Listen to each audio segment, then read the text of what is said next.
एक राजा थे, ध्यान से सुनना। उनके एक गुरुजी थे।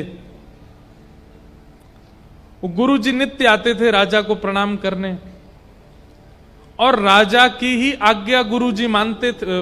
गुरुजी की ही आज्ञा राजा मानता था। गुरुजी कहते इतने बजे भोजन, तो राजा उतने बजे ही भोजन करता। इतने बजे उठना तो इतने बजे उठता था। यहां जाना तो वहीं जाता। राजा को कहीं जाना भी होता था तो पहले गुरुजी से पूछता था वहां जाऊं कि नहीं। गुरुजी कहते हां तो जाना, नहीं तो नहीं जाना। अब गुरुजी का इतना वर्चस्व हो गया कि राजा तो श्वास भी नहीं लेता गुरुजी के बिना। लेकिन वो गुरुजी जब राजभवन में आते थे, सिपाहियों को, सेनापतियों को, मंत्रियों को, महामंत्रियों को, इन लोगों को देखते भी नहीं थे। सीधे राजा के कक्ष में घुसे चले जाते।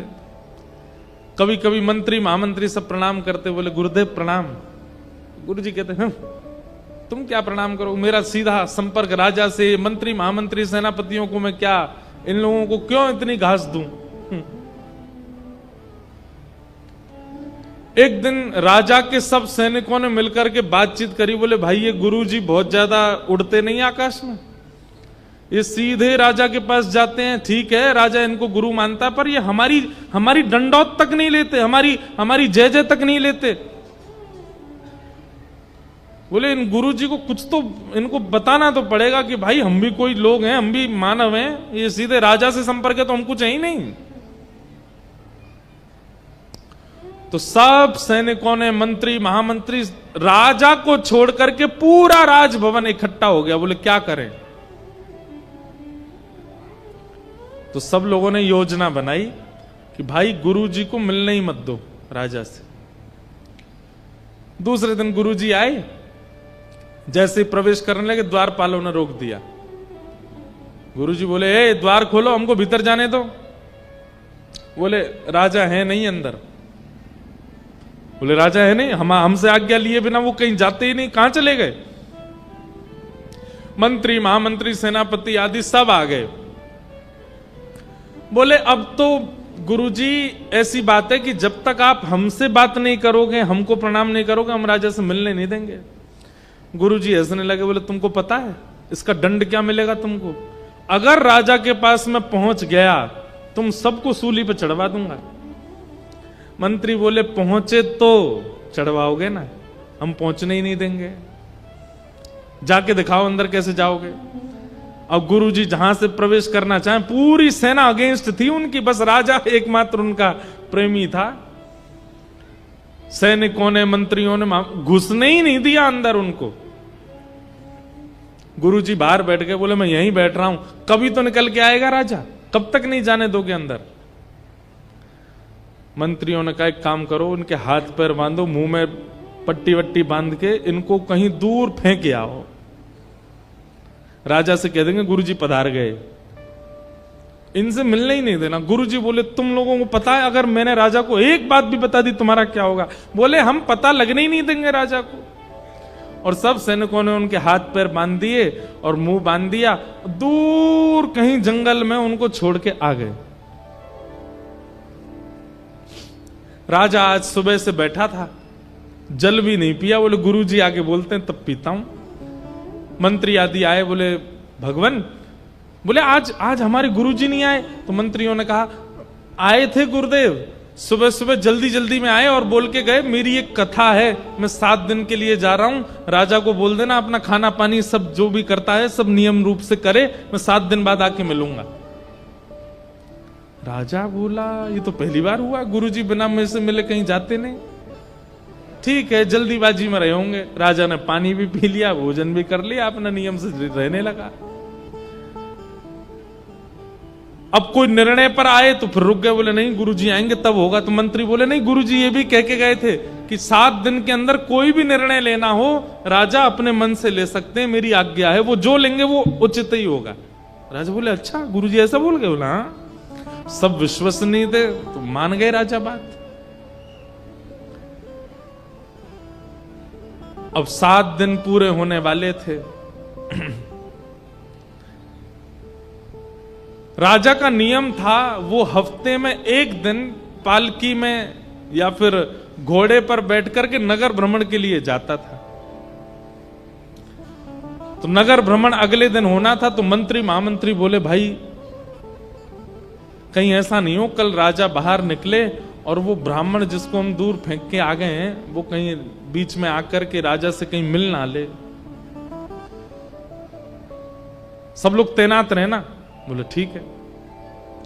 अब राजा अगले दिन निकले नगर भ्रमण के लिए, तो उनके गुरुजी जो थे वो पहले से एक पीपल पेड़ के ऊपर चढ़े हुए थे, क्योंकि नीचे घूमते तो सैनिक पकड़ के कहीं फेंके आते, इसलिए दुबक के ऊपर बैठे थे। बोले राजा की सवारी जैसी निकलेगी सोई ऊपर से कूद पड़ूंगा और फिर तो राजा को बता ही दूंगा मैं कि मेरे साथ क्या किया इन लोगों ने। लेकिन मंत्री महामंत्री सब तैनात थे, बोले कहीं दिख नहीं जाए, जैसे गुरुजी दिखे उठा के उनको दूर कर देना। इतने में ही राजा की जैसी सवारी निकली, वो पीपल पेड़ के नीचे जैसे ही पहुंचे, ऊपर से गुरुजी चिल्लाए, चला राम, अरे मैं इधर बैठा हूं, इधर देखो, इधर देखो। राजा ने जैसे ही ऊपर देखा, बोले गुरुजी आप ऊपर क्यों बैठे? बोले तुम्हारे सब आदि ये सब लोगों ने ऐसा किया वैसा किया। बोले क्या कह रहे हैं? गुरुजी की आवाज नहीं आ रही। मंत्री आके बोला राजन आपको बहुत पीड़ा होती इसलिए हम आपको बता नहीं पाए थे। गुरुजी कथा करने गए थे, लौट करके आ रहे थे, बीच मार्ग में गुरुदेव के ऊपर कुछ शिकारी जानवरों ने आक्रमण कर दिया, गुरुजी को मार दिया, और तब से गुरुजी की आत्मा भटक रही है सब जगह। और ये गुरुजी की आत्मा ही है जो ऊपर से बोल करके तुम पे चिल्ला रही है। राजन यहां ज्यादा देर रुकना नहीं चाहिए, आपको जल्दी ही निकलना चाहिए, नहीं तो ये हावी हो जाएंगे आपके सिर के ऊपर और फिर हमें तंत्र मंत्र कराना पड़ेगा।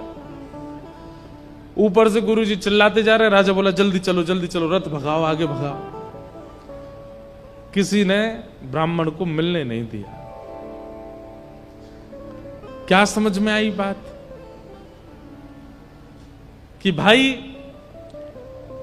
कहीं ना कहीं जो ठाकुर जी के इर्द गिर्द रहने वाली जो शक्तियां हैं, ठाकुर जी सर्वशक्तिमान हैं, ठाकुर जी के इर्द गिर्द रहने वाले जो योगनियां हैं, ठाकुर जी के साथ आप कोई लीला करते हो, आपका कोई व्यवहार होता है, ठाकुर जी को बुरा नहीं लगता, पर कहीं उन शक्ति और उन योगिनियों को आपकी वह व्यवहार नहीं भाया तो उसकी पीड़ा आपको हो सकती है।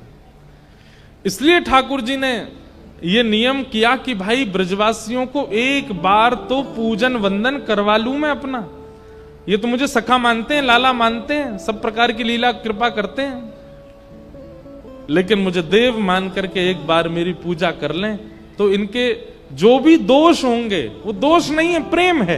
पर ये देवता क्या जाने प्रेम क्या होता है, ये तो दोष ही समझेंगे, वो दोष सारे नष्ट हो जाएंगे। इसलिए हम कहते हैं ठाकुर जी से जो भी संबंध मानिए उस संबंध में यह भी व्यवस्थित रखिएगा कि आपका संबंध परमात्मा से है। तो कहीं हम इतने ज्यादा स्थिति में ना आ जाएं कि मर्यादा भूल जाएं। मर्यादा तो रखनी। कई लोग संबंध के चक्कर में मर्यादा भूल जाते हैं ठाकुर जी के प्रति, वो मर्यादाओं का ध्यान रखना। गोवर्धन पूजन कराया, इंद्र को पता चला मेरी पूजा बंद हो गई। इंद्र ने आकाश में मेघमालाओं को भेज दिया कि ब्रज में इतनी वर्षा करो कि पूरा ब्रजमंडल डूब जाए।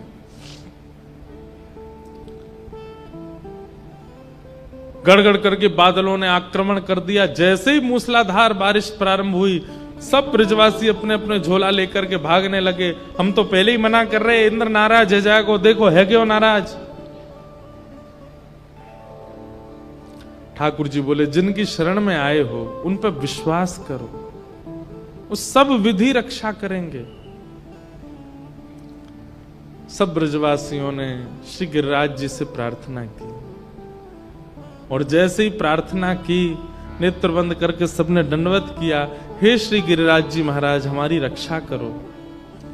7 कोस लंबे चौड़े गिरिराज पर्वत को 7 बरस के हमारे श्री बाल कृष्ण प्रभु ने अपने बाम हस्त की कन्नी उंगली के नख के ऊपर धारण कर लिया। सब ब्रजवासियों ने जैसे ही नेत्र खोल करके देखे, ठाकुर जी बोले जल्दी आ जाओ, सबरे नीचे आके खड़े हो जाओ, गिरिराज जी की शरण में आ जाओ, इंद्र कछु ना कर पाएगो। सब ब्रजवासी दौड़ करके गए और क्या देख रहे हैं, 7 बरस के हमारे बाल कृष्ण प्रभु ने 7 कोस लंबे चौड़े गिरिराज पर्वत को अपनी बाम हस्त की कन्नी उंगली के नख पर धारण कर लिया। बोल गिरिराज धारण की। ठाकुर जी ने धारण किया। सब ब्रजवासी दौड़ करके गए, अपनी अपनी छड़ियां नीचे लगा करके सब ब्रजवासी टकटकी लगा करके लाला को देख रहे हैं। कैसा दृश्य लग रहा है, मानो ठाकुर जी की उंगली पर गिरिराज जी नृत्य कर रहे हैं। कभी इधर को जाते हैं, कभी इधर को जाते हैं, कभी इधर होते हैं, कभी इधर होते हैं, और श्री ठाकुर जी बीच में खड़े, जैसे एक तराजू ऊपर नीचे होता है, जैसे बालकों का एक पार्कों में वो लगा रहता है ना, कुर्सी ऐसे ऊपर नीचे होती है, ऐसे श्री गिरिराज जी दोनों तरफ नृत्य कर रहे हैं, बीच में ठाकुर जी खड़े हैं। और जहां की तरफ गिरिराज जी नीचे जाते हैं, ब्रजवासी अपनी अपनी छड़ी लगाते हैं, पूंछ रही के लौटा हनुमान जी जाकर के सबका बल बढ़ाते हैं। वंशी अधर पर धारण कर रखी है, लेकिन ये पूरा दृश्य दिख कैसे रहा है, क्योंकि रात का अंधियारा है, लाइट तो होती नहीं है, और मसाल जो थी सबकी वो सब बुझ गई हैं जल गिरने से। तो फिर गिरिराज लीला का दर्शन हो कैसे रहा है? तो कहते हैं कि इंद्र ने जो मेघमालाएं वर्षाई, बादल गरजते हैं तो मृदंग बजता है, लेकिन जब आपस में टकराते हैं तो जब बिजली कड़कती है, एक क्षण के लिए बिजली जो कड़कती है, उसमें सब ब्रजवासी देखते हैं कि लाला ने ऐसे गिरिराज जी उठा रखे हैं और सब बैठे हैं और ये सब लीला हो रही है। दामिनी दमके मानो दीप जले। सब ब्रजवासी अपनी अपनी छड़ी लगा खड़े हैं। ठाकुर जी बोले भैया एक बात बताओ। बोले हाँ, तुमने अपनी छड़ी काहे को लगा रखी है? लाला हम छड़ी हटा देंगे तो गिरिराज जी नीचे आ जाएंगे। बोले और मेरी उंगली? बोले तैने जबरदस्ती लगा रखी, तू हटा ले अपनी उंगली, ये हमारी छड़ी इन पर टिक जाएंगे गिरिराज जी। ठाकुर जी बोले 21 किलोमीटर लंबे चौड़े ऊंचे गिरिराज जी तुम्हारी छड़ी इन पर टिकेंगे? तू क्या सोच रहा हो, तेरी उंगली पर टिक रहे हैं? ठाकुर जी बोले तो भैया फिर संभालो, मैं हटा लो उंगली। बोले हाँ हटा ले लाला, हमने लगा ली छड़ी अपनी।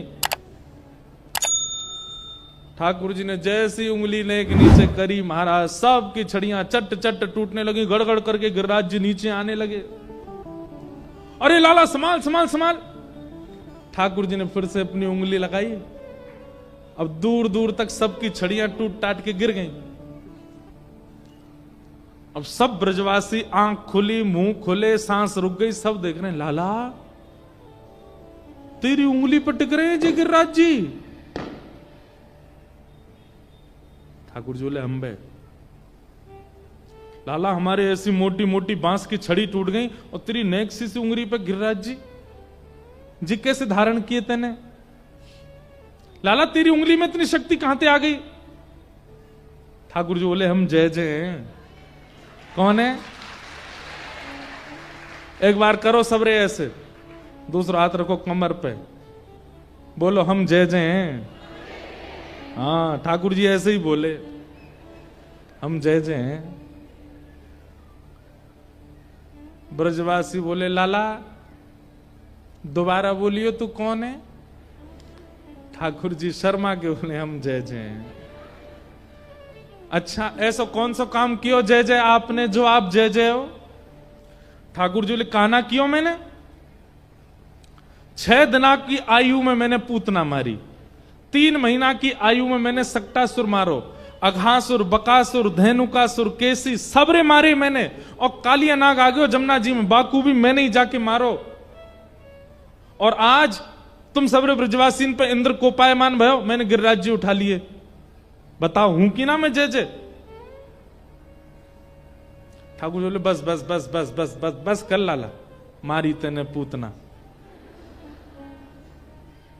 ठाकुर जी बोले तो कौन ने मारी? बोले तेने ना मारी। वास्तव में सबरे मरे मराए आए, मरे मराए इनमें हाथ धर के कह दे मैंने मारे। ठाकुर जी बोले ये कोई बात है, ये कोई तुक है तुम्हारो, मरे मराए कौन सो आयो। ब्रजवासी बोले लाला जा ब्रज में आवे के काजे बहुत पुण्य करने पड़े, क्योंकि बहुत पुण्य होंगे तभी ब्रज में घूम सको। अब ये सबरे राक्षस बिना पुण्य किए ब्रज में घुस गए, तो इन सबन के जो थोड़े बहुत पुण्य वो छीण हिन लगे। और जैसे ही ये सबरे तेरे पास पहुंचे, तेरे पास आते आते इन सबन के पुण्य है गए शून्य, और जैसे शून्य भय इनके प्राण निकर गए, और वही समय प्राण निकरती तेने छू दिए, यूं कहे मैंने मारे। ठाकुर जी बोले मतलब तुमने इतनी बड़ी कथा बना ली ये सिद्ध करने के लिए कि मैंने नहीं मारे।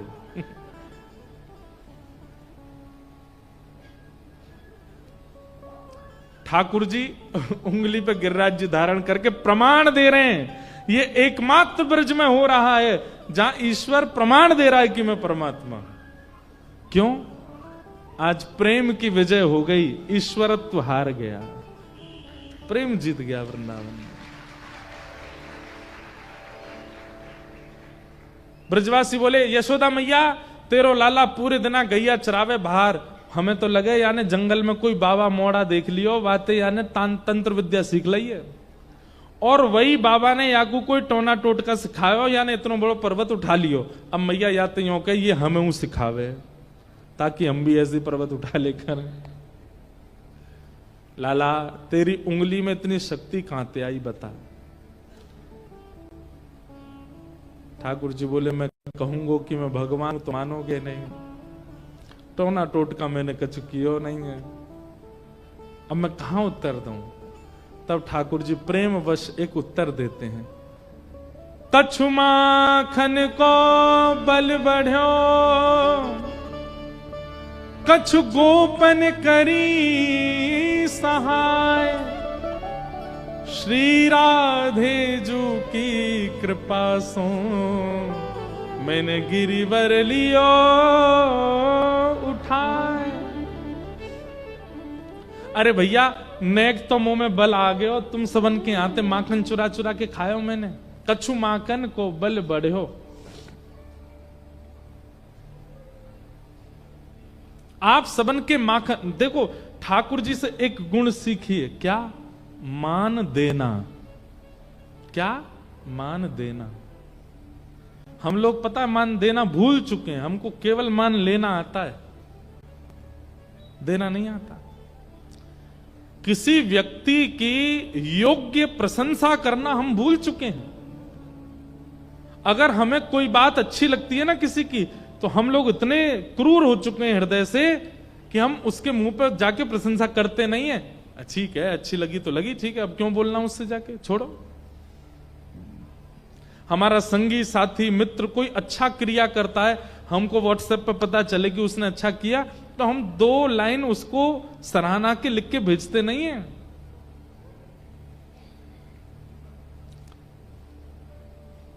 हम लोगों को मान देना नहीं आता, और ठाकुर जी केवल मान देना जानते हैं।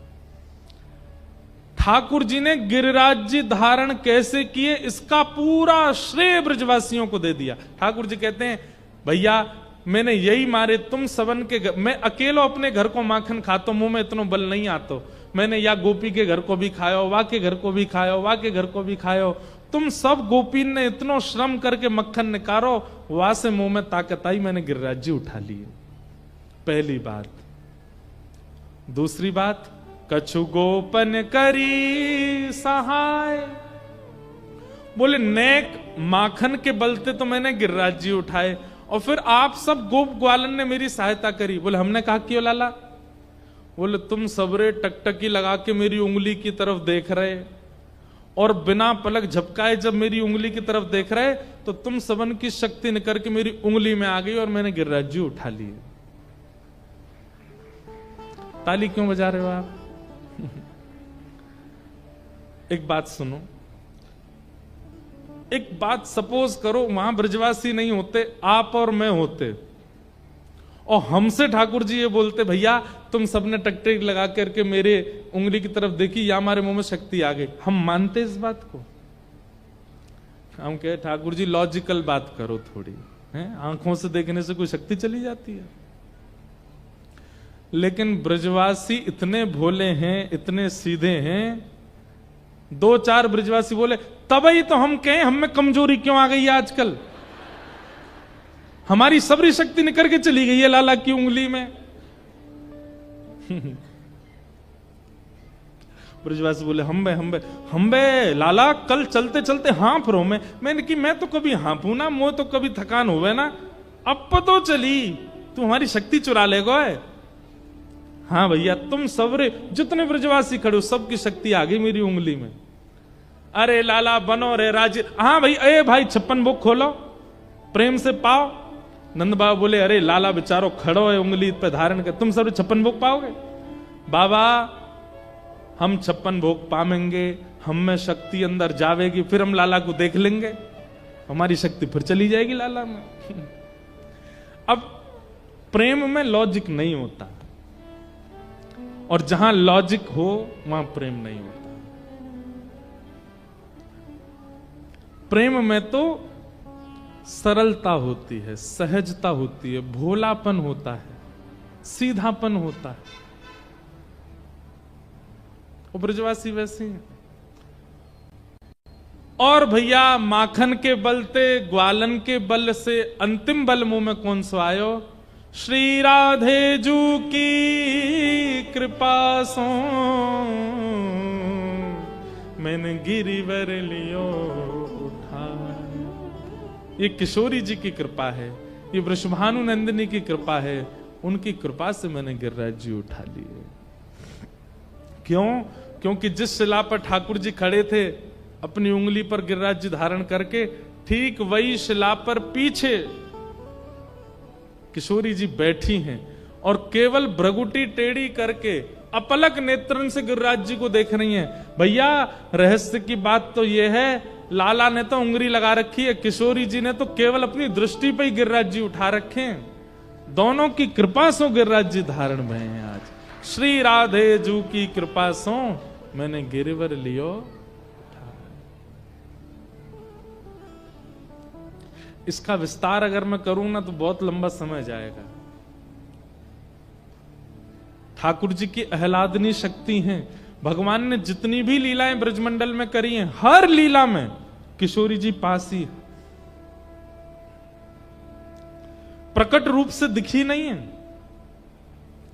प्रकट रूप से उनका वाक्य नहीं कहा गया, परंतु हर लीला में श्री किशोरी जी साथ ही खड़ी। ठाकुर जी एक बात का संकेत कर रहे हैं, क्या? कितनी भी बड़ी टेंशन आवे, कितनी भी बड़ी विपत्ति आवे, कितनी भी बड़ी आपत्ति आवे, परेशानी आवे, उसको हम कैसे धारण करते हैं पता है? ऐसे धारण करते हैं हम, हृदय से लगा करके, दिमाग दिलो सब जगह परेशान हो जाते हैं, इतने विचलित हो जाते हैं, इतने व्याकुल हो जाते हैं, इतने उससे मिलने वाली पीड़ा से इतनी पीड़ित हो जाते हैं कि हमारा जीवन नष्ट तक की स्थिति में आ जाता है। ठाकुर जी कहते हैं जैसी भी स्थिति आती हो सामने, उसको ऐसे धारण करो। हमारे शरीर में सबसे कम बल लगता है इसमें बल ही नहीं होता। इससे आप गेट भी खोलना चाहो तो भी थोड़ी ताकत ज्यादा लगानी पड़ती, इसमें बल नहीं होता। ठाकुर जी कहते हैं पीड़ाओं को कैसे धारण करो? बोले ऐसे। और प्रेम को कैसे धारण करो? ऐसे। हम लोग उल्टा करते हैं, संसार से मिलने वाले प्रेम को तो यूं रखते हैं, उसको हम तुच्छ भर मानते हैं, उसको कुछ समझते ही नहीं है। ठाकुर जी के प्रेम को हम ज्यादा प्रायोरिटी देते नहीं है। कथा भागवतों से मिलने वाले प्रेम से, रसिकों के प्रेम को हम ज्यादा कुछ समझते नहीं है, उसको तो ऐसे धारण करते हैं। और जितनी पीड़ा, आपत्ति, विपत्ति, संसार के संकट आते हैं, उन सबको ऐसे धारण करते हैं। मन भी दुखी, हृदय भी दुखी, बुद्धि भी दुखी, सब कुछ पीड़ा में चला जाता है। ठाकुर जी मानो हमें कह रहे हो, जिस प्रकार विशाल पर्वत को हम ऐसे उठा लेते हैं। अच्छा देखो एक बात, सब लोग इधर देखो, सावधानी से सुनो। ठाकुर जी गिरिराज जी पता कैसे धारण करते हैं? सीधे पैर, सीधी कमर और सीधे हाथ। कमर पे हाथ धर के ठाकुर जी ऐसे गिरिराज जी धारण करते हैं। 21 किलोमीटर लंबे चौड़े पर्वत को ठाकुर जी ऐसे धारण करते हैं जैसे मानो कोई रुई का फोआ उठा लिया हो उन्होंने। और 10 ग्राम की वंशी को, उसके लिए तो 2 हाथ लगाते हैं। गिरिराज जी के लिए 1 उंगली काफी है इतने बड़े पर्वत के लिए, और वंशी के लिए 2 हाथ। और अधिकतर ऐसा देखा जाता है कि भारी वस्तु उठाने में व्यक्ति की कमर झुकती है, पैर मुड़ते हैं, पर ठाकुर जी गिरिराज जी यूं धारण कर रहे हैं। वंशी ऐसे जैसे मानो कितनी भार है, कितना भार है इसमें। क्यों? ठाकुर जी कहते हैं प्रेम को सदैव दीन बन के धारण करो और आपत्ति विपत्तियों को सदैव ऐसे सहजता से धारण करो, तुम्हारा जीवन मंगल में हो जाएगा। हम लोग उल्टे हो गए।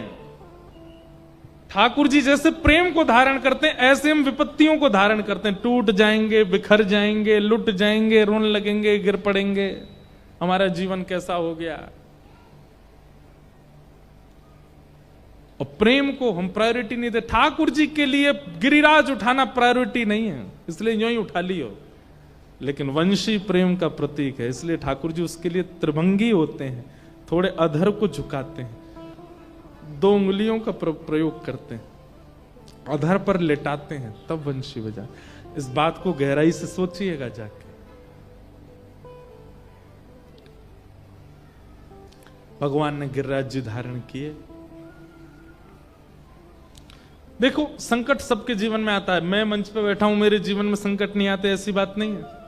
हमें मानसिक तनाव नहीं आता ऐसी बात नहीं है। हमें बौद्धिक तनाव नहीं आता ऐसी बात नहीं है। सब कुछ जैसा आपके जीवन में होता है वैसा हमारे भी जीवन में होता है।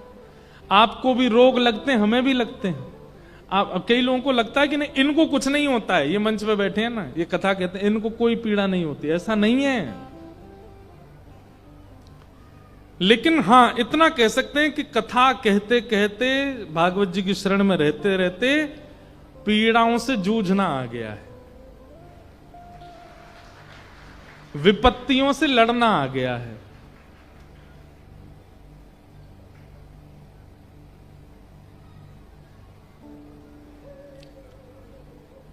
ऐसा ट्रांसफॉर्मेशन करती हैं भागवत जी। अगर व्यक्ति विचलित है किसी बात से, वो सभा में नहीं जा सकता, उसको एकांत चाहिए उस समय।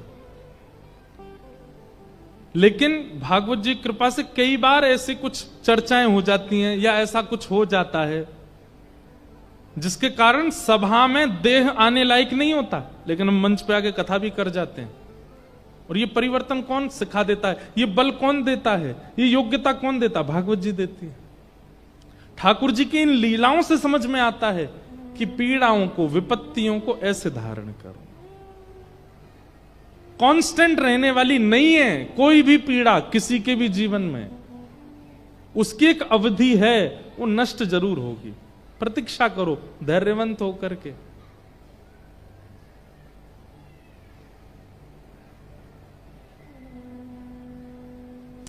भगवान ने गिरिराज जी धारण किए। इंद्र ने आकर के क्षमा मांगी, भगवान ने उसको क्षमा कर दिया। जैसे इंद्र को क्षमा किया तो ब्रह्मा जी प्रकट हो गए, बोले मैंने भी गलती करी थी, मुझे तो आपने क्षमा नहीं किया। और इंद्र को क्षमा कर दिया, जबकि मेरी पदवी बड़ी है, मैं ब्रह्मा हूं, ये इंद्र है। ठाकुर जी बोले गलती तुम दोनों ने करी, पर गलती कैसी करी ये विचार करो। ब्रह्मा जी बोले कैसी? तुमने ब्रजवासियों को मुझसे दूर किया, मेरे प्रेमियों को मुझसे दूर किया, हरण करके ले गए सबका। और इंद्र ने जो किया उससे सब मेरे समीप आ गए, सब मेरे पास आ गए। गलती तो इंद्र ने की है, उसको थोड़ा दंड तो मिलेगा, लेकिन नाराज नहीं हो सकता, क्योंकि इंद्र अगर ऐसा नहीं करता तो सब मेरे समीप नहीं आते। और तुमने तो सबको दूर ही कर दिया था मुझसे, इसलिए तुमसे नाराज है।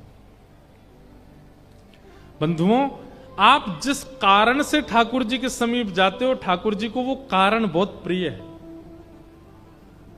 इसलिए दुखी होकर के मत जाना। ठाकुर जी कहेंगे क्यों आए हो? है दुखी है। अच्छा, इसका मतलब ये तभी आता है जब दुखी होता है। लाओ दे दो इसको खूब सारे, आता तो भी रहेगा। इसलिए ठाकुर जी के समीप अकारण जाओ, किसी कारण से नहीं। ठाकुर जी को सोचने दो, क्यों आया है? बोले कोई कारण नहीं। ठाकुर जी भी सोच में पड़ जाए, संसारी व्यक्ति बिना कारण क्या आया मेरे पास? ठाकुर जी का मन होगा इसको हृदय से तो लगा लूं मैं जरा, इसका कोई कारण ही नहीं। जैसे हमसे लोग मिलने आते हैं, हमें पता है हर किसी का एक ही कारण है, एक फोटो महाराज जी के साथ। तो अब पता है स्थिति कैसी हो गई है? जैसे कोई कहता महाराज जी, जैसे हम कहते आओ बैठो, लो भैया फोटो लो, उसको नहीं बोलता मैं खुद ही बोल देता हाँ हाँ एक एक फोटो। लेकिन कई लोग पता कैसे आते हैं, हमें फोटो नहीं चाहिए महाराज, हम बस देख लें, आंखों से खींच लेंगे। कई लोग उसको फिर बाकी के लोग अरे खिंचवा ले भाई, दिखा दियो सब। क्या दिखाना? एक व्यक्ति ने तो इतना अच्छा उत्तर दिया, बोले भाई शो केस में सस्ती वस्तु रखी जाती है, महंगी वस्तु तो छुपाई के रखी जाती है। बोले मैं महाराज जी से मिला, ये सबसे महंगा पल है, इसका मुझे कोई प्रदर्शन नहीं करना। मैंने कि तू भाई हृदय से लग जा मेरे, क्या तेने बात कही, कितना सुंदर भाव। जैसे रोडों पे आप कभी हाईवे पे जाते हो तो कई दुकान जो होती हैं वो थोड़ी भीतर होती हैं हाईवे पे, तो वो क्या करते हैं अपनी सस्ती सस्ती चीजें हाईवे पे सजा देते हैं, कोई लेके भी भाग जाए तो कोई चिंता नहीं। लेकिन महंगी वस्तु दुकान में अंदर रहती है।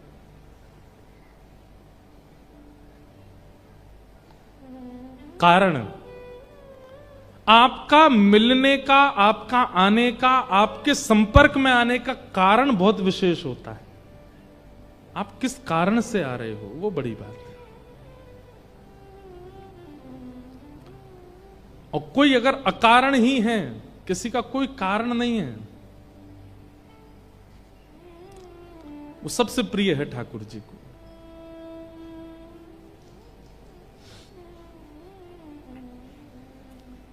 इसलिए आज से प्रयास कीजिएगा कि अकारण वृंदावन जाइए, अकारण बिहारी जी के पास जाइए, अकारण राधारमन जी जाइए। हम लोग क्या करते हैं, बेटे का जन्मदिन है तो ही बंगला बनेगा, कारण से। हमारी शादी की सालगिरह तो 56 भोग लगेगा, हमारे घर में ये है तो हम संतों को बुलाएंगे। कभी अकारण भी कर लीजिए, कुछ नहीं है। मतलब सामने वाला भी आके पूछे क्या है आपके घर में विशेष जो आप ये कर, कुछ नहीं, बस ऐसे ही मन हुआ कि करें, वो ज्यादा प्रेम जनने लगता है। कोई कारण नहीं था। कारण से प्रेम नहीं होता, अकारण होता है। हम एक बात कहते हैं, कई बार प्रेमी प्रेम क्यों करता है? क्योंकि अन्य प्रेमी के पास धन बहुत ज्यादा है, वो प्रेम तुच्छ है। क्योंकि वो धन के कारण प्रेम करता है, धन के कारण नहीं करता, रूप के कारण प्रेम करता है। उसका रूप बहुत सुंदर है इसलिए मैं उससे प्रेम करता हूं, तो भी प्रेम तुच्छ है। तीसरा, मैं उसके व्यवहार के कारण प्रेम करता हूं, तो भी तुच्छ, तो भी प्रेम तुच्छ तो नहीं है पर कुछ है। स्वभाव व्यवहार के कारण प्रेम करता हूं, मुझे रूप नहीं देखना, मुझे धन नहीं देखना, उसका स्वभाव बहुत अच्छा है इसलिए प्रेम करता हूं, तो ठीक है आप कुछ प्रेम करते हो। लेकिन आपसे पूछा जाए आप प्रेम क्यों करते हो, और आपका उत्तर है मुझे नहीं पता मैं क्यों करता हूं, तो आपका श्रेष्ठ प्रेम है। आपको पता ही नहीं है कि आपका प्रेम क्यों है।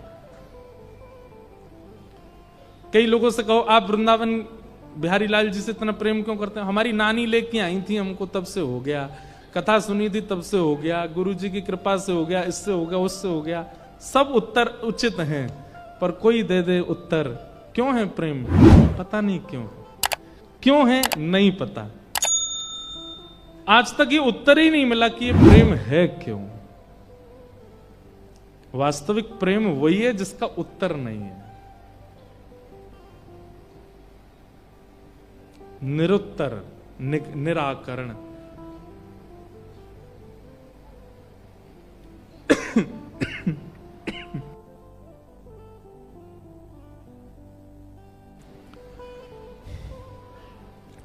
तो इंद्र ने आके क्षमा मांगी, भगवान ने उसको क्षमा कर दिया। तत्पश्चात आगे एकादशी व्रत की कथा सुनाई गई, आदि आदि सब भाव सुनाए गए, और अब यहां से रास पंच अध्याय प्रारंभ होता है। भगवान पिता रात्रि शरदोत्फुल्ल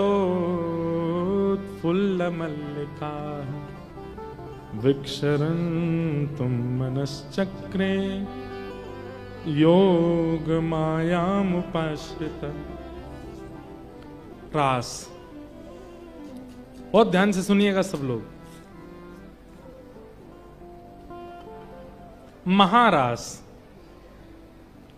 रास का मतलब क्या होता है? मैं हर कथा में एक बात समझाता हूं, दो बातें याद रखिए, रस और रास। आप ठाकुर जी के लिए जो करते हो वो सब रस कहलाता है, और कभी आपके प्रेम में आसक्त होके, आपकी भावना से प्रसन्न होके ठाकुर जी कुछ करने लगे आपके लिए, वो रास है।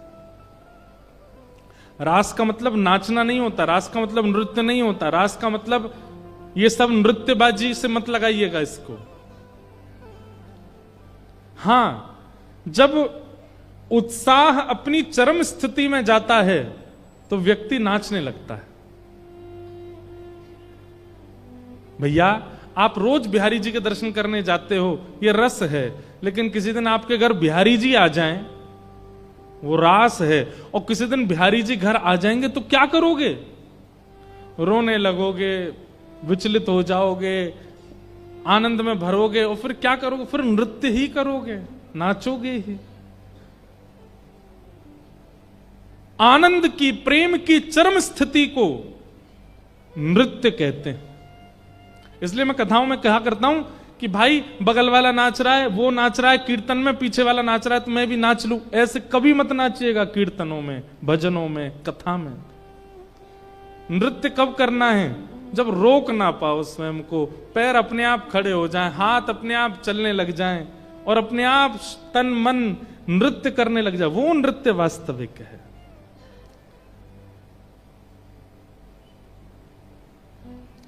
हम लोग रास का मतलब नृत्य समझते हैं, पर नृत्य है नहीं। गोपियों के लिए ठाकुर जी इतने सहज हो गए कि गोपियों की प्रेम की अवस्था चरम पर पहुंच गई और गोपियां नृत्य करने लग गईं। पर नृत्य का मतलब रास नहीं है। अब आज की भाषा में कहूं तो प्रायोरिटी को रास कहते हैं। अभी ठाकुर जी हमको प्रायोरिटी नहीं देते। अभी तो जैसे सब भोग लगा रहे हैं हम भी लगा रहे हैं, सब श्रृंगार कर रहे हैं हम भी कर रहे हैं। लेकिन रास किसके साथ किया था? मीराबाई के साथ। मीराबाई श्रृंगार करती थी तो ठाकुर जी नयन मटकाते थे। मीराबाई रास करती थी, सूरदास जी जब पद गाते थे तो ठाकुर जी बोल पढ़ते थे। कुंभन दास सामने आकर के जब खड़े हो जाते थे तो ठाकुर जी पूछते थे, कैसा लग रहा हूं कुंभना? गोविंद दास सामने आते थे तो श्री ठाकुर जी मंदिर में से बोल पड़ते थे, ए गोविंदा मेरो खेलवे को मन है, रो खेलवे चलेगो मेरे संग। ये सब रास है। हमारे साथ रास नहीं हुआ अभी तक। हम तो रस में व्यवस्थित हैं अभी तक। हम जाते हैं, हम बोलते हैं, हम जाते हैं, हम करते हैं, हम जाते हैं, हम ही सब निभाते हैं। ठाकुर जी नहीं निभा रहे अभी। जब तक हम निभा रहे हैं तब तक रस है, और जिस दिन ठाकुर जी निभाने लग जाएं उस दिन रास है।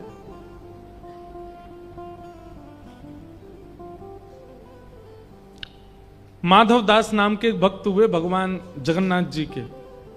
रोज मंदिर जाते थे दर्शन करने के लिए। एक बार उनको पेट का एक रोग हो गया जिसके कारण उनको मलमूत्र का अपने आप त्याग प्रारंभ हो गया,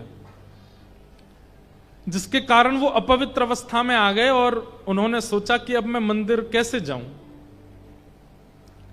तो बेचारे अपने बिस्तर पे पड़े थे, कपड़े सन गए, सब विचित्र हो गया, बहुत पीड़ा में थे। तो वहां मंदिर में बैठे श्री जगन्नाथ जी विचलित हो गए। आज सुबह से शाम हो गई, माधवदास क्यों नहीं आया? इतने लाखों वैष्णव दर्शन करने आए, मेरा माधव क्यों नहीं आया? ठाकुर जी ने तुरंत विचार करके देखा तो माधवदास तो पीड़ा में पड़े हैं, माधवदास के तो पेट का रोग हो गया। ठाकुर जी तुरंत एक सेवक का रूप धारण करके गए और श्री माधवदास जी के घर पहुंच गए। इतनी कमजोरी आ गई थी, माधवदास जी के नेत्र भी नहीं खुल रहे थे। ठाकुर जी गए, एक पात्र में जल भरा, उसमें कपड़ा डाला, कपड़ा डाल करके माधवदास जी के हाथों को साफ करने लगे, पैरों को साफ करने लगे, वस्त्र उतारने लगे, अपने हाथ से धोने लगे, धो के सुखाने लगे, सब व्यवस्थित करने लगे। थोड़ी देर में माधवदास की चेतना आई कि ये सब कौन कर रहा है क्रिया।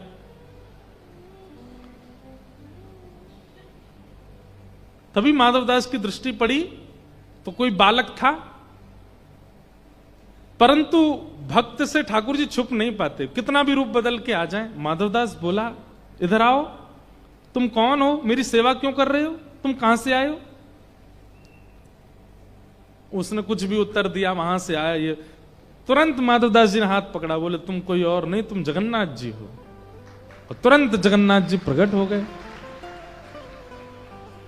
जगन्नाथ जी जैसे प्रकट हुए तो माधवदास जी रोने लगे, भगवान हम 3 बार स्नान करते हैं कि कहीं हम अपवित्र अवस्था में आपके सामने नहीं आए, और आप मेरे मलमूत्र युक्त शरीर का स्पर्श कर रहे हो।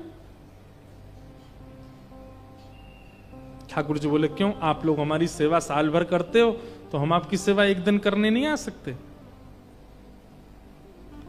माधवदास जी बोले, आपको सेवा करना मंजूर है, मेरे कपड़े धोना मंजूर है, मेरे तन को साफ करना मंजूर है, आप तो भगवान हो, मेरा रोग ही ठीक कर दो, मुझे ठीक कर दीजिए, मेरा रोग ठीक क्यों नहीं करते हो।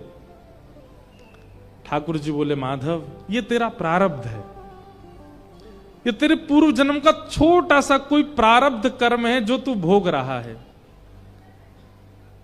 यदि तुम इसको नहीं भोगोगे, मैं इसको काट दूंगा, यहीं समाप्त कर दूंगा, तो जितना शेष रह जाएगा वो भोगने के लिए तुम्हें फिर से जन्म लेना पड़ेगा।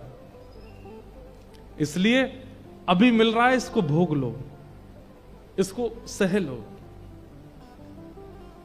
माधवदास बोले, मैं सहने को मुझे दिक्कत नहीं है, मुझे इस बात से पीड़ा है कि आप सेवा में हो, मैं आपको सेवा में नहीं देख सकता, आपको मेरी सौगंध है, आप मेरी सेवा मत करो।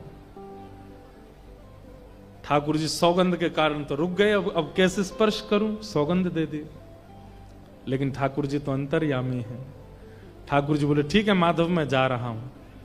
ठाकुर जी गए और माधवदास स्वस्थ हो गया। तो माधवदास जी पूछने के लिए गए, बोले, भगवान आपने मेरे प्रारब्ध काट दिए क्या, आपने मेरे प्रारब्धों को रोक दिया क्या। मंदिर में जाकर के देखा तो श्री जगन्नाथ जी की आंखें थोड़ी सी नम हैं और तन थोड़ा सा ढीला है। तभी माधवदास जी ने पूछा, ये सब क्या हुआ। तभी पुजारियों ने बताया, बोले ठाकुर जी बीमार हो गए। मतलब माधवदास को जो पीड़ा थी वो 15 दिन की शेष रह गई थी, ठाकुर जी ने अपने ऊपर ले ली और स्वयं लेकर के पीड़ित हो गए। बोले, तू भजन कर, तेरा जो 15 दिन का प्रारब्ध है वो मैं भोग लूंगा। ठाकुर जी भोगते, ठाकुर जी ये सब ठाकुर जी प्रेमवश होकर लीला कर रहे हैं। ठाकुर जी के लिए कोई आवश्यकता नहीं है इस चीज की, लेकिन यही तो रास है, ये रास। और आज तक श्री ठाकुर जी माधवदास की याद में आज भी 15 दिन के लिए बीमार होते हैं। श्री जगन्नाथ जी, ठाकुर जी को बुखार आता है, ठाकुर जी को औषधि का भोग लगाया जाता है।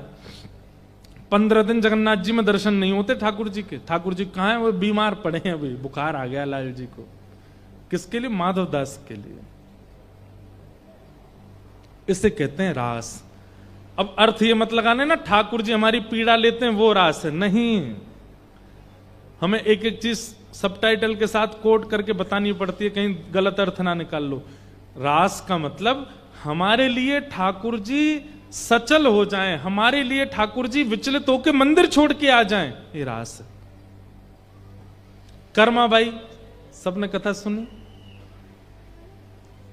पिताजी बोल करके गए, बेटी बिना खिचड़ी को भोग लगाए स्वयं पाना मत, ठाकुर जी का भोग लगाना। कर्माबाई भोग तैयार करती है, बिना नहाए धोए भोग बनाती है। बिना नहाए धोए भोग बना करके ठाकुर जी के लिए खिचड़ी बनाती है और दांतुन करते करते दांतुन के पिछले भाग से चला देती है खिचड़ी को। और उस खिचड़ी को खाने जगन्नाथ जी मंदिर से दौड़े दौड़े आते हैं। ये क्या है? ना तो कर्मा स्नान करती है, ना कोई नित्य कर्म जानती है, ना शुद्धता पवित्रता, कुछ भी नहीं पता उसको, उसके लिए ठाकुर जी दौड़े चले आते हैं। यही तो रास है। वास्तव में हमारा उद्देश्य भक्ति का क्या होना चाहिए कि हमारा जो रस है वो रास में परिवर्तित हो। कभी हमारे घर के ठाकुर जी, कभी हमारे सेवा के ठाकुर जी बोल पड़े, कभी हमारे सेवा के ठाकुर जी नाच पड़े, कभी हमारे सेवा के ठाकुर जी हमारे समीप प्रत्यक्ष आ जाएं, कभी हमसे कुछ मांग करके स्वयं पालें, वो रास। पर रास ऐसे नहीं होगा। हम लोगों को रस में ही अच्छा लग रहा है, हमको फर्क ही नहीं पड़ता कि ठाकुर जी बोले, ठाकुर जी चलें। हम लोगों को ये लगता है वैसे ही बहुत टेंशन है, ठाकुर जी भी चलने फिरने बोलने लगे तो और टेंशन हो जाएगी। हम लोग तो ऐसे हैं, बहुत विचित्र बुद्धि है हम कलयुग के लोगों की। कभी कभी ठाकुर जी से मन होता है कि ठाकुर जी बढ़िया आप ऐसे ही रहो। ठाकुर जी अगर चलने फिरने लगे, हम सामान्य से बालक तुच्छ प्राणी, हमारी सेल्फियों से तो सिर में दर्द हो जाता। ठाकुर जी चलते फिरते तो ठाकुर जी का क्या होता?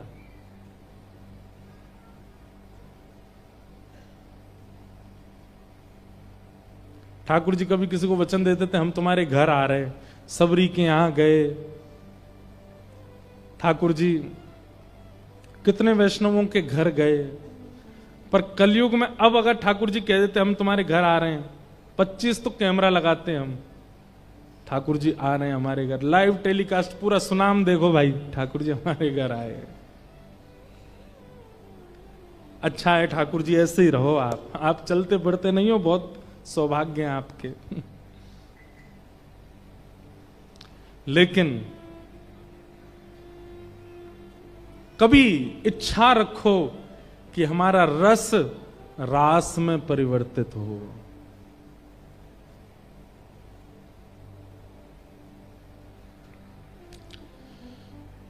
कितनों के साथ रास किया, अब उसकी तो श्रृंखला अगर बोलने लगूं तो इतनी बड़ी कथा हो जाए। अभी हम जहां जा रहे हैं महाराष्ट्र, महाराष्ट्र में ऐसे ऐसे भक्त हुए। मुझे महाराष्ट्र के भक्त बहुत अच्छे लगते हैं। श्री तुकाराम जी महाराज, श्री नामदेव जी महाराज, जनाबाई, श्री एकनाथ जी महाराज, ये सब महाराष्ट्र के भक्त हुए। इतना अद्भुत चरित्र है सबका। इनमें एक हैं जनाबाई। वो जनाबाई तुकाराम जी के कीर्तन में जाती थी तो कीर्तन में सब लोग उछल उछल करके नृत्य करते थे, जय जय राम कृष्ण हरि, जय जय राम कृष्ण हरि। जनाबाई को उन सब नृत्यकर्ताओं में ठाकुर जी भी दिखते थे। तो जनाबाई ठाकुर जी को देख करके राजी हो जाती थी। उससे सब लोग कहते तुम मंदिर क्यों नहीं चलती? तो जनाबाई कहती मैं मंदिर क्यों जाऊं, शाम को कीर्तन होता है, ठाकुर जी यहीं दर्शन दे देते हैं, तो मैं तो यहीं कर लेती हूं, मंदिर में तो बड़ी भीड़ है। तो सब लोग सोचते छोटी सी लाली है, ऐसे ही बोल देती है कुछ भी, लेकिन सच में उसको ठाकुर जी दिखते थे। एक दिन आषाढ़ी एकादशी थी, सबसे ज्यादा भीड़ होती है पंढरपुर में आषाढ़ी एकादशी को, बहुत लाखों की तादाद में लोग आते हैं। तो उस दिन जनाबाई सुबह से ही रो रही थी। क्यों? आज एकादशी है, सवेरे से ठाकुर जी ने विश्राम नहीं किया होगा, बिल्कुल सोए नहीं होंगे, लाखों लोग दर्शन करने को आ रहे होंगे, ठाकुर जी के पैरों में दर्द हो रहा होगा, अरे कोई उनके चरण दबा दो, कोई उनके चरणों में घी लगा दो, कोई ठाकुर जी को थोड़ा आराम करा दो। लेकिन वो छोटी सी थी, उसकी बात किसी ने सीरियसली ली नहीं। शाम को कीर्तन हुआ तो तुकाराम जी के पास जाकर के जनाबाई बोलती है आज कीर्तन धीरे धीरे करना। तुकाराम जी बोले क्यों? आप जोर से कीर्तन करते हो, सब नाचते हैं, और सबके बीच में विट्ठल भी नाचता है, विट्ठल ठाकुर जी। आज उसके पैरों में दर्द है, वो बहुत थक गया है, आज सुबह से खड़ा है, इतने लाखों भक्तों ने दर्शन किए, आज आप कीर्तन धीमे धीमे करना। तुकाराम जी बोले छोटी लाली है, ऐसी बोलती है, और उन्होंने कीर्तन करते जैसे ही तीव्र गति से कीर्तन करना शुरू किया, सब उछल उछल के नाचने लगे। जनाबाई रो रही है, सबको करी बैठ जाओ, नाचो मत, तुम लोग जोर से नाचोगे, पंडरीनाथ भी नाचेंगे, उनके पैरों में दर्द हो जाएगा। और इतने में ही ठाकुर जी आ गए और ठाकुर जी भी नाचने लगे। जनाबाई कोने में बैठ करके, कोई मेरी सुनता नहीं, कोई मेरी मानता नहीं, उनके पांव में दर्द हो जाएगा। कीर्तन पूरा हुआ, ठाकुर जी चले गए। जनाबाई हिचकियां ले ले करके रो रही है, आज मेरे पंडरीनाथ के पांव में दर्द, कोई पुजारी जी से जाके कह दो उनके पांव दबा दे। इतना रोई, अर्धरात्रि में ठाकुर जी जनाबाई के सामने ही आ गए और सामने आके उसकी गोद में अपने दोनों पांव रख दिए। बोले ले दबा पांव, सुबह से रो रही है, दर्द हो रहा होगा, दबा ले। और ठाकुर जी ऐसे टेक लेकर के पीछे और दोनों पांव गोद में रख करके बैठ गए। बोले दबाओ। और जनाबाई रात भर ठाकुर जी के चरण दबाती रही। बहुत अच्छा चरित्र है जनाबाई का। आगे और भी लीला है पर सब नहीं सुनाऊंगा। इसे कहते हैं रास। रास के लिए ऐसी स्थिति भी तो होनी चाहिए जैसी जनाबाई की, जैसी गोपियों की, जैसी मीराबाई की, जैसे एकनाथ जी की, जैसे तुकाराम की, जैसे सूरदास की। हमारी है ही नहीं।